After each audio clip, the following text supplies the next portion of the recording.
Këto pamje tregojnë për masat e masivit të gurve e dherave që bllokuan qarkullimin në rrugën Qukës-Qaf-Ploç këtë të diel pas disa ditëve merreshe intensive që kanë përfshirë vendin.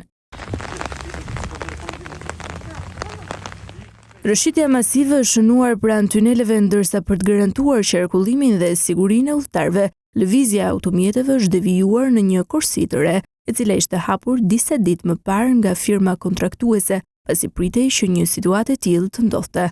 Jemi në kushte ku jemi në gatishmëri, do shtojmë forcat, duhet kuptojmë që kemi situata edhe të rëshqitjes së dherave, të masiveve malore, Qukës-Qaf-Ploç, kishte një problematik të madhe që na bëri të angazhohemi fuqimisht për të bërë një devijim përmes operatorëve të zonës. Autoriteti rrugor shqiptar thot se nga rreshqet e dendura të shiut është shkaktuar çarje skarpatës dhe rënje gurve në trup të rrugës në kilometrat 35 të rrugës Qaf-Ploç, ku një grup pune është vendosur për të vlerësuar dhe për të menaxhuar situatën. Autoriteti rrugor shqiptar i bën thirrje të gjithë drejtuesve të mjeteve, ulni shpejtësinë, mbani distancën e sigurisë, shmangni frenimet e papritura dhe udhtoni me kujdes.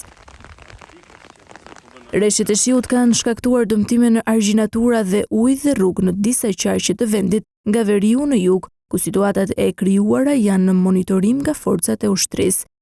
Ka në rang vendi 15 urat praktikisht që janë jo vetëm destabilizuar, një prej tyre është shëmbur.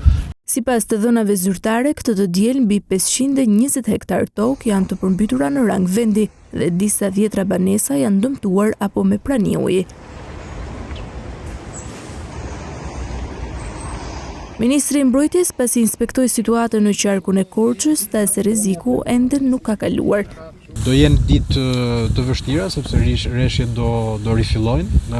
Toka është si sfungjer praktikisht dhe është e vështirë të punohet edhe në situata ku toka është shumë e pastabilizuar dhe e mbushur me ujë. Lumi Vjosa, Usumi dhe Semani janë kthyer në shtretërit natyral dhe situata e përmbytjeve në Fier, Berat dhe Vlorë është drejt përmirësimit. Ministri Vëngu tha se në vijim janë operacione ndihme e mbështetje për familjet e prekura. Jemi në kushte ku po shpërndajmë në mbar vendin edhe ushqime për lektorinë.